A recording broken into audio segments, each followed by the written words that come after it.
वो यूपी के गाजीपुर जिले का नई बस्ती गांव था, जिसके दक्षिण में एक कोट यानी टीला था, जहां एक कुआं और एक विशालकाय पीपल का वृक्ष था।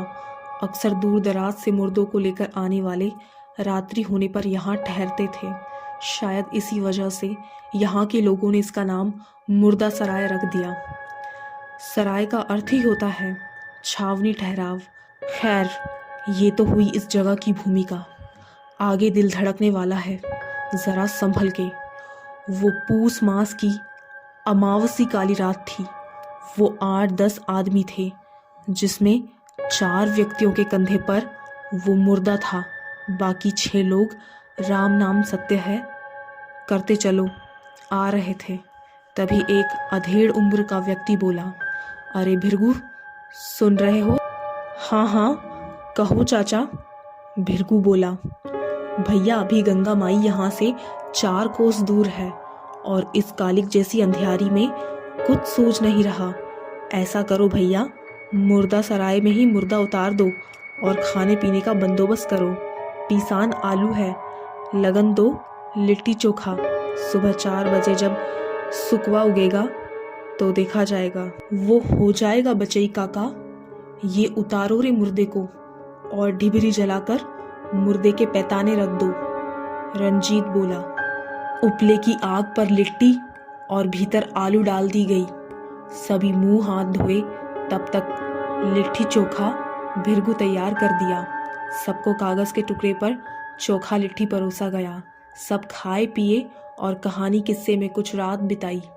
फिर एक चुप हुआ, फिर दूसरा व्यक्ति, और फिर सभी को नींद ने अपनी आगोश में ले लिया। फिर आधी रात के सन्नाटे में मुर्दा सराय कोट भयावह रूप ले चुकी थी। मुर्दे धोने वाले खुद सोते हुए मुर्दे की तरह लग रहे थे। केवल वो जलता हुआ दीपक था जो सीना ताने लहरा रहा था। विशालकाय पीपल वृक्ष के पत्ते एकाएक जोर से खड़के, जैसे पत्तों में छिपी कोई भारी वस्तु सरकी हो, और उस अंधेरे में पीले रंग की चमकती हुई कोई चीज आगे बढ़ी और मुर्दे में समा गई। पर ये क्या? मुर्दे का हाथ कफन हटाकर बाहर आ गया। बड़ा डरावना दृश्य था। वो हाथ वृहत्काय रूप लेता हुआ जलते हुए दीपक को बुझाने की कोशिश करने लगा था, मगर दीपक के सामने जाते ही न जाने क्यों वो पीछे हट जाता। इसे अग्निदेव की कृपा कहें या कुछ और। ये चूहे बिल्ली का खेल चलता रहा, मगर सफलता नहीं मिली। तब तक सुकवा उग चुका था। अब सब शांत हो गया था। वहाँ बचई काका सबसे पहले जगे और बोले, अरे ससुर लोग, इतना बेफिक्री से सो रहे हो? मुर्दा लेकर चलो चलो, भोर हो गई। सभी हड़बड़ा कर उठे और मुर्दा कंधे पर उठाए चल दिए। बापू, कल ही तो मुर्दा लेकर आप सब गए रहे और आज लौट रहे हो, क्यों इतना समय लगा? चंपा बोली। चंपा, तू जितनी खूबसूरत है उससे कहीं ज्यादा चंचल है बिटिया। अरे बिटिया, हम विवश थे रात होने की वजह से, इसलिए मुर्दा सराय वाली कोट पर रुक गए, बचई काका ने कहा। ये मुर्दा सराय वाली कोट क्या है बापू? चंपा ने कहा। बेटी, हमारे इस देहात का रूल है, मुर्दे किसी के गांव से होकर नहीं जाते, इसलिए बाहर ही एक जगह सबने चुनी जहां मुर्दे रखकर लोग आराम विश्राम कर सकें। उसी को लोग मुर्दा सराय कहने लगे। तभी भिरगू आया, पुकारा, चचा चचा। अरे चचा, सुनते हो? हाँ हाँ, बोल भिरगू, क्या बात है? बचई काका बोले। अरे चचा, सूरज की तबीयत खराब है, लागत है नहीं बचेगा, भिरगू ने कहा। उसे क्या हुआ भैया भिरगू? वो तो ठीक ठाक था, कल ही तो हमारे साथ विदेशी शाह की मैयत में गया था। हम सब उसकी अंत्येष्टि करके आज ही लौटे हैं, हड़बड़ाए हुए से बचई काका बोले। हाँ चचा, पर उसकी तबीयत ज्यादा खराब है, भिरगू बोला। तू ठहर, मैं चलता हूँ। अच्छा भिरगू, बता, तू चंपा को चाहता है ना? बचई काका बोले। हाँ चचा, मैं चंपा को चाहता हूँ, पर वो मुझे चाहती भी है या नहीं? भिरगू दरवाजे के बाजू पकड़ खड़ी चंपा को देखते हुए बोला। चाहती है भिरगू। बचई काका दरवाजे पर खड़ी चंपा को रुख करके बोले। चंपा समा कर घर के भीतर भाग गई। चल सूरज को देख ले, बचई काका ने कहा, और दोनों चल पड़े सूरज के घर की तरफ। और दरवाजे पर लगी भीड़ को देखकर दिल धड़क उठा। बचई काका और भिरगू के मन में अनहोनी का भाव उपजने लगा। वही हुआ जो मन ने कहा। सूरज चल बसा था। उसकी माँ जार बेचार ये कहती हुई रो रही थी, बचवा हमार यह कहत चल गई हाथ और दिया हाथ और दिया। सारे गांव में शोक की लहर। सूरज को कफन में लिटा दिया गया और हरे बांस की टिकड़ी पर लिटाया गया। फिर रस्सियों से बांधकर सभी उसकी लाश उठाए राम नाम सत्य कहते अंत्येष्टि के लिए गंगा जी चल पड़े। आज पहले दिन का चांद दिखाई ही नहीं दिया। आज भी घुप अंधेरा था। सभी लोग आगे बढ़ रहे थे। फिर वही स्थान, वही अंधेरा और खामोश मुर्दा सराय का टीला। भिरगू बेटा, बचई काका बोले, कहो चाचा क्या किया जाए।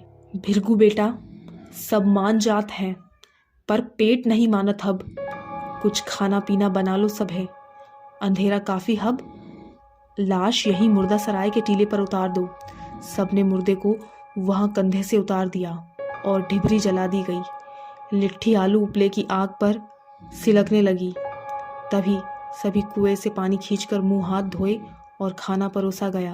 वहीं कागज का टुकड़ा जिस पर परोसी गई लिट्ठी चोखा। सबने खाया पिया और कहानी किस्से में समय बिताने लगे। और धीरे धीरे फिर नींद ने सबको अपनी आगोश में लेना शुरू कर दिया। झरकती हवा सबको सुला गई। आधी रात का सन्नाटा मुर्दा सराय वाले विशाल काय पीपल वृक्ष के भीतर एक अजीब हरकत और पत्तों में झुरमुट से बाहर आती हुई एक तार के समान चमचमाती वस्तु जो आगे बढ़ती है और मुर्दे में दाखिल होती है और सूरज की निर्जीव लाश में हरकत आ जाती है। तभी कफन को हटाते हुए खौफनाक दो विभस्त हाथ प्रकट होते हैं जो वृहद काय रूप लेते हुए जलते हुए दीपक की ओर बढ़ते हैं। तभी रंजीत की निद्रा टूटती है। वो देखता है एक भयानक लंबा हाथ दिया बुझाने की कोशिश कर रहा है। वो चीखता है मगर बकरी के मिमियाने जैसा। वो अपनी तरह से पूरी ताकत लगाकर चीखता है, फिर भी कोई नहीं जागता और ना ही सुनता। और अब सूरज की लाश बांस की टिकड़ी लिए खड़ी हो जाती है। मुर्दा सराय की धरती में भूचाल आ जाता है। लाश पीपल वृक्ष की तरफ बढ़ती है। तभी बचई काका की नींद खुलती है। वो देखते हैं रंजीत कुछ कहना चाह रहा है मगर कह नहीं पा रहा। वो उसे झकझोरते हुए बोला, रंजीत बेटवा क्या हुआ, क्या हुआ। काका लाश उधर जा रही है, डरा डरा सा रंजीत बोलता है। बचई काका सब समझ जाते हैं। तो ये है मांजरा। अरे ससुर उठो, लाठी उठाओ। बचई काका दहाड़ उठे। सभी अपनी अपनी लाठी तैयार होते हैं। रंजीत तुम ढिबरी लो और भिरगू बेटा तुम सब पूरी ताकत से लाठी मारो सूरज की टिकड़ी वाली लाश पे ताकि वो गिर पड़े। बचई काका बोले, जी चचा हम तैयार हैं। सभी एक साथ बोले, मारो। बचई काका बोले और बचई काका का आदेश मिलते ही सबने लाठियां बरसाई और एक भयानक चीख के साथ वही तार जैसी चमकती वस्तु सूरज के टिकड़ी वाली लाश से बाहर निकली और मुर्दा सराय के उस टीले वाले पीपल के झुरमुट में गुम हो गई। वो चमकती सी चीज क्या थी चचा? भिरगू ने पूछा। बेटा इस मुर्दा सराय के टीले की कोई बदरूह इसी ने सूरज को मार डाला। विदेशी शाह वाली मैयत के दिन हम यही ठहरे थे और देखे ना, सूरज की माँ रोती हुई कह रही थी, हाथ और दिया, मतलब ये है ढिबरी और मुर्दा सराय वाले पिशाच का हाथ। अब लाश उठाओ और चलो शमशान की तरफ, इस मनहूस जगह से। बचई काका बोले और सभी मुर्दे को कंधे पर लिए और चल दिए शमशान की तरफ।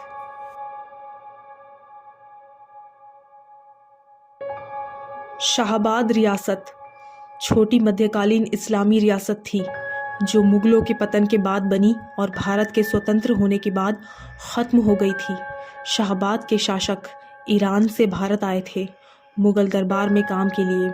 उन्हें जल्द ही अपनी मेहनत का फल मिला। शाहाबाद के पहले जागीरदार फैसल शाह मुगल सेना में सेनापति थे और उनकी बहादुरी के कारण उन्हें शाहाबाद की जागीर मिली थी, जिसमें करीब 100 गांव थे। मुगलों के कमज़ोर होने के बाद शाहाबाद के शासकों ने अंग्रेज़ों की हुकूमत स्वीकार कर ली। तब उन्हें अंग्रेज़ों से नवाब की उपलब्धि मिली, पर फिर उनके पतन का समय भी आ गया। शाहाबाद के 90वें शासक और तीसरे नवाब बशीर शाह का अंग्रेज़ों से कुछ नीतियों को लेकर झगड़ा हो गया था। उनके दरबारियों ने उन्हें खूब समझाया कि शाहाबाद अंग्रेज़ी हुकूमत के सामने नहीं टिक सकता, और बशीर शाह ने आखिर तक लड़ने का फैसला किया। वहीं दूसरी तरफ अंग्रेज़ों ने बशीर शाह के बेटे खुर्रम को गुप्त रूप से अपनी तरफ ले लिया था, धन और ऐशो आराम के लालच से। वहीं अधिकतर दरबारी भी खुर्रम की तरफ हो लिए और खुर्रम ने अपने पिता के विरुद्ध बगावत छेड़ दी। बशीर शाह के साथ केवल उनके वफादार सैनिक और दरबारी ही थे जिन्होंने आखिरी सांस तक लड़ने का फैसला लिया था। जीत हुई खुर्रम की, जिसने आसानी से अपने पिता को हरा दिया था। बशीर शाह अपने महल में ही लड़ते हुए मर गए थे। आज शाहाबाद रियासत की सिर्फ कुछ ही निशानियां मौजूद हैं, जिनमें शाहाबाद का शाही महल शामिल है। कहते हैं कि आज भी इस महल की बाईं तरफ वाली अंधेरी सीढ़ियों पर एक रूह दिखती है। लोगों के अनुसार वो रूह एक कवचधारी बुजुर्ग व्यक्ति की है, जिसके चेहरे पर चिंता और गंभीरता के भाव नजर आते हैं, और वो महल की सैर करते पर्यटकों से पूछता है, सुनो अभी क्या वक्त हुआ है, और फिर नीचे उतरकर अदृश्य हो जाता है। आशा और पारस अपने ननिहाल आए हुए थे। इन छुट्टियों में उनके माता पिता अपने काम के कारण तो ना आ सके, पर उन्होंने इन दोनों को भेज दिया। आशा और पारस को अपना ननिहाल बेहद प्रिय था, क्योंकि शहर की तंग और छोटी जगह के उलट यहाँ काफ़ी बड़ा इलाका और हरियाली थी, जहाँ ये दोनों आराम से खेल कूद सकते थे। फिर उनकी नानी की असंख्य कहानियों का पिटारा जो था। हर रात दोनों ही अपनी नानी से कहानियाँ सुना करते, कभी परियों की, कभी खजाने की, कभी भूतों की, तो कभी राजकुमारों की। पर आज आशा और पारस का मूड केवल भूतों की कहानियां सुनने का ही था, लेकिन कुछ अलग। हजारों बार एक जैसी कहानियां सुन दोनों ही ऊब चुके थे, इसलिए उन्हें कुछ नया चाहिए था। नानी माँ आराम से अपने बिस्तर पर बैठ गई और ये दोनों भी अपनी नानी को घेर कंबल में दुबक गए। तभी पारस अपनी नानी से बोला, नानी माँ, अब बहुत सुन ली हमने भूतिया दुल्हन और प्रेतों की कहानी, कुछ नया सुनाओ ना। आशा भी बोल पड़ी, हाँ नानी माँ, मैं भी ये बनावटी भूतों की कहानियाँ सुन सुनकर बोर हो गई हूँ, कोई सच्ची कहानी है तो सुनाओ ना। नानी बोली, ठीक है बाबा, थोड़ा सोचने तो दो। नानी ने फिर अपने दिमाग पर जोर देना शुरू कर दिया, पर शायद उन्हें कुछ याद नहीं आ रहा था। पारस इंतजार में लगभग नींद की आगोश में समाने ही वाला था कि उसकी नानी की तेज आवाज उसे दोबारा जागतों के लोक ले आई। नानी एक अलग सी ऊर्जा के साथ बोली, ओह, मुझे एक कहानी याद आ गई। ये कहानी तुम्हारे पर नाना की है, उनके साथ सच में ये घटना घटी थी। ये सुन आशा और पारस में भी जोश आ गया। आशा उत्सुकता के साथ बोली, फिर जल्दी से कहानी सुनाइए ना नानी माँ। नानी माँ, ठीक है तो ध्यान से सुनो। ये कहानी उस समय की है जब मैं तुम दोनों से भी छोटी थी। मेरे नाना जी यानी तुम्हारे पर नाना, जिनका नाम अजय सिंह था, वो अपने जिले के सबसे बड़े पहलवान थे। 50 वर्ष की आयु में भी वो काफी चुस्त और तंदुरुस्त थे और कभी भी किसी से भी नहीं हारे थे कुश्ती में। इसी के साथ वो काफी निडर भी थे, किसी से भी नहीं डरते थे। मैंने उन्हीं के मुंह से सुना था कि जवानी में उन्हें कुछ लुटेरों ने घेर लिया था, तब भी वो घबराए नहीं थे और तब उन्होंने अकेले ही उन सबको धूल चटवा दी थी। उस समय हमारे गांव में एक आम का वृक्ष भी हुआ करता था। जब भी ग्रीष्म ऋतु आता उस पर ढेर सारे आम लगते। उस वृक्ष से आमों की मीठी सुगंध पूरे गांव में फैल जाया करती और मानो सब पर वशीकरण करके अपने पास बुलाती। पर फिर भी कोई भी गांव वाला वहां नहीं जाता था, क्योंकि उस वृक्ष पर एक बेताल रहता था। बीच में ही पारस बोल पड़ा, वो झक्कास विक्रम और रापचिक बेताल वाला बेताल नानी माँ, वो मुझे पसंद है, पता है। वो जलेबी खाता है और फिर बहुत ताकतवर बन जाता है। इस पर आशा कड़क कर बोली, अधिक ज्ञानी होने की बात जताते हुए बोली, इडियट, वो कार्टून वाला बेताल नहीं, वो बेताल पिशाचिक वाला बेताल है। याद नहीं, जब हम पिछले साल आए थे तब नानी माँ ने ये कहानी सुनाई तो थी। नानी माँ हंसते हुए बोली, ये रापचिक बेताल तो नहीं पता, पर हाँ, वो बेताल पिशाचिक बेताल जैसा ही है। बेताल भी एक तरह का प्रेत या भूत होता है जो बहुत शक्तिशाली होता है और अक्सर पेड़ों पर ही रहता है। फिर एक गिलास पानी पीकर अपना गला साफ कर नानी माँ ने दोबारा कहानी सुनाना जारी रखा था। हाँ तो उस आम के वृक्ष पर एक बेताल रहता था।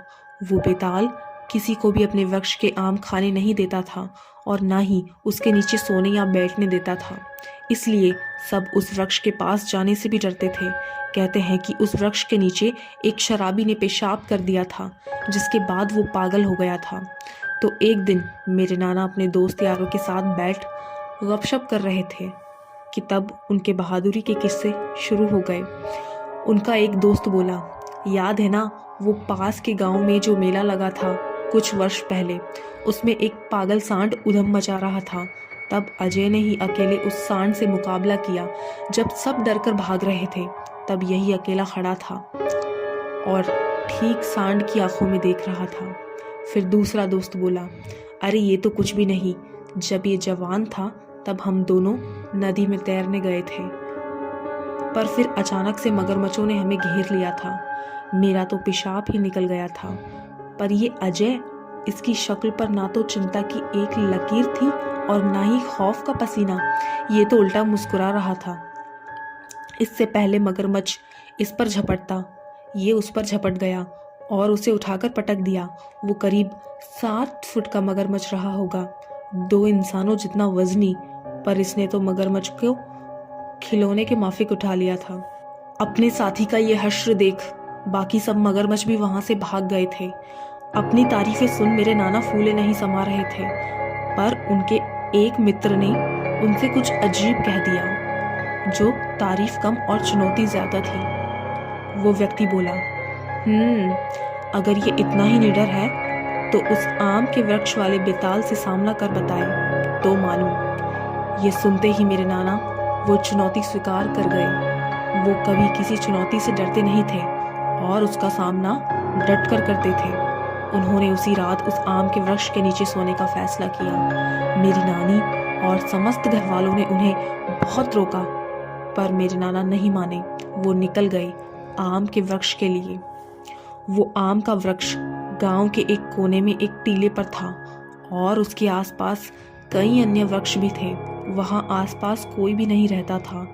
लोग उस वृक्ष को देखने से भी डरते थे। उस समय तक चांद निकल आया था और हजारों तारे आसमान में टिमटिमा रहे थे। वहां तब हल्की सी खामोशी थी। जो आवाजें आ रही थी वो केवल हवा के झोंकों और भेड़ियों और कुछ कीट पतंगों की थी। मेरे नाना ने अपनी पगड़ी निकाली और उसे तकिया बना सो गए, पर फिर कुछ देर बाद ही उनकी आंखें खुल गई। एक अजीब से एहसास के कारण उन्हें लग रहा था कि कोई उन्हें देख रहा था। उसमें से उन्हें एक शक्ति का एहसास हुआ, जिसमें एक पल के लिए उनके शरीर में झुरझुरी उठ गई थी। उन्हें एक अजीब से प्रकार का दबाव सा महसूस हो रहा था। जैसे ही उनकी आंखें खुली और सबसे पहली चीज उन्होंने देखी, उसे देख जिंदगी में पहली बार खौफ के कारण उनके दिल की धड़कन एक पल के लिए मानो थम सी गई। ऊपर एक बड़ी सी शाखा पर एक अजीब और डरावना सा व्यक्ति बैठा उन्हें ही घूर रहा था। उस व्यक्ति का शरीर एकदम सफ़ेद और मटमैला था, मानो उसने अपने शरीर पर शमशान से लाई हुई राख मली हो। उसकी आंखें किसी बिल्ली की तरह चमक रही थी, हरे रंग में, और उसके बाल मानो माहीम धागे से बने चांदी के हों, क्योंकि वो भी चमक रहे थे। उसे देख नाना जी खड़े हो गए और उसे कुश्ती की चुनौती दे दी।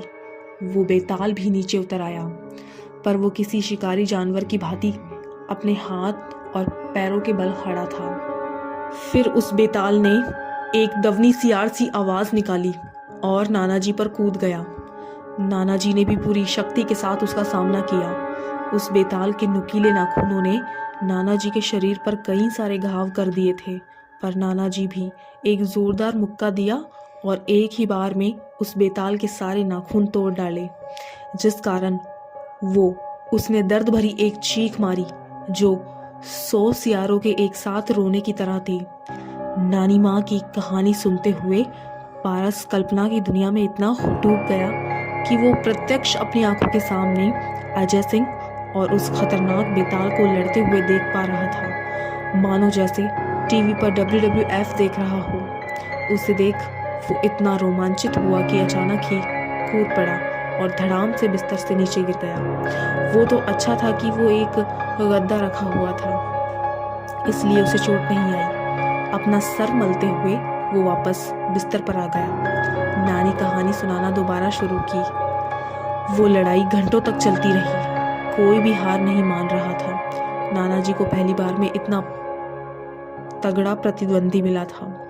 नाना जी अब काफी थक चुके थे और वो अधिक समय तक नहीं लड़ सकते थे, इसलिए उन्हें जल्द से जल्द कुछ करना था। वहीं वो बेताल भी बिल्कुल थका हुआ नहीं लग रहा था, पर तभी अचानक उन्हें याद आया कि किसी बेताल को कैसे हराते हैं। पारस ने दोबारा कहानी रोकते हुए जिज्ञासा के साथ कहा, कैसे हराते हैं बेताल को? पता है, झक्कास विक्रम और रापचिक बेताल में रापचिक बेताल मधुमक्खी से डरता है। आशा चिढ़कर बोली, ओ शट अप पारस, बंद करो अपने इन फालतू कार्टून की कहानी और कहानी सुनने दो। फिर एक और नानी माँ ने कहानी सुनाना आरंभ किया। नाना जी ने उस बेताल से लड़ाई जारी रखी और मौके की तलाश करते रहे। अब वो आक्रमण की जगह बचाव पर आ गए थे, क्योंकि वो अपनी सारी शक्ति खोना नहीं चाहते थे। और फिर उन्हें वो मौका मिला और नाना ने एक चीते की तेजी से बेताल को पकड़ा और अपनी सारी शक्ति समेत उसे एक धोबी पछाड़ दे दिया। धोबी पछाड़ पाकर बेताल के मुंह से जोरदार चीख निकली और वो ढलान से लुढ़कता हुआ नीचे चला गया।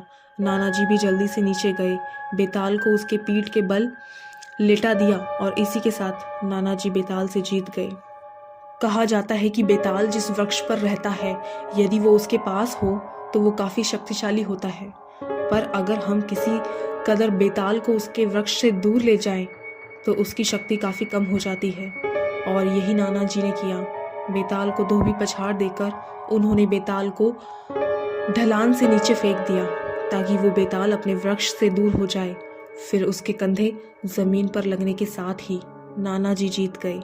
पारस काफी खुश हुआ ये रोमांच भरी कहानी सुनकर और वो जोर से ताली बजा रहा था, जिस पर नानी माँ बोली, अरे अभी कहानी खत्म नहीं हुई, आगे सुनो। तो जब बेताल नाना जी से हार गया तो उसने खुश होकर नाना जी को वरदान दिया। उस बेताल ने कहा कि उसका आशीर्वाद नाना जी और उसके परिवार पर हमेशा रहेगा। अगर वो उसके वृक्ष का आम खाएंगे तो ना उन्हें कोई बीमारी होगी और बड़े से बड़ा जख्म भी गायब हो जाएगा। इसके बाद पूरे गांव में नाना जी प्रसिद्ध हो गए अपने इस कारनामे के कारण। फिर उन्होंने पूरी उम्र उस आम के वृक्ष के आम खाए और वो कभी बीमार नहीं पड़े।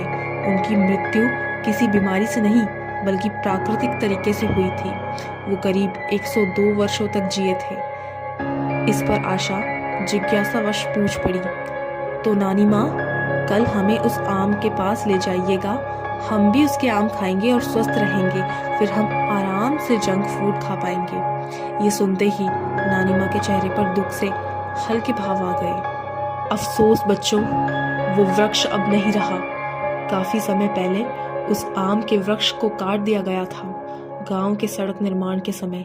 यूं तो वो आम का वृक्ष सड़क से दूर ही था, फिर भी कॉन्ट्रैक्टर ने अधिक मुनाफे के लिए आसपास के सभी वृक्ष काट दिए। पर फिर कहते हैं कि इसके कुछ समय बाद ही वो कॉन्ट्रैक्टर भी मारा गया। उस पर एक वृक्ष की शाखा आ गिरी थी। गांव वालों के हिसाब से वो बेताल का श्राप ही था। कहानी सुनने के बाद दोनों ही सपनों की दुनिया में चले गए। हेलो लिसनर्स, तो कैसा लगा आपको पैरानॉर्मल वर्ल्ड से जुड़ा आज का ये रियल हॉरर इंसिडेंट जो कि उस ज़माने का था। अगर आपको दिल से पसंद आया हो तो प्लीज़ लाइक ज़रूर करके जाएं। और पैरानॉर्मल वर्ल्ड से जुड़े ऐसे ही और कई तथ्य और घटनाओं को जानने के लिए आप अभी के अभी चैनल को सब्सक्राइब भी करते जाएं। और अगर आप भी ऐसी किसी घटना से वाकिफ़ हैं या ऐसा कोई तथ्य चैनल के माध्यम से लोगों तक पहुंचाना चाहते हैं जो कि बिल्कुल सत्य और प्रमाणित हो, तो प्लीज़ मुझे ट्वीट, इंस्टाग्राम या ईमेल कर दें। लिंक आपको डिस्क्रिप्शन बॉक्स में मिल जाएगा। मिलते हैं ऐसे ही एक और रियल हॉरर इंसिडेंट के साथ जल्द ही। तब तक के लिए bye bye, good night, take care.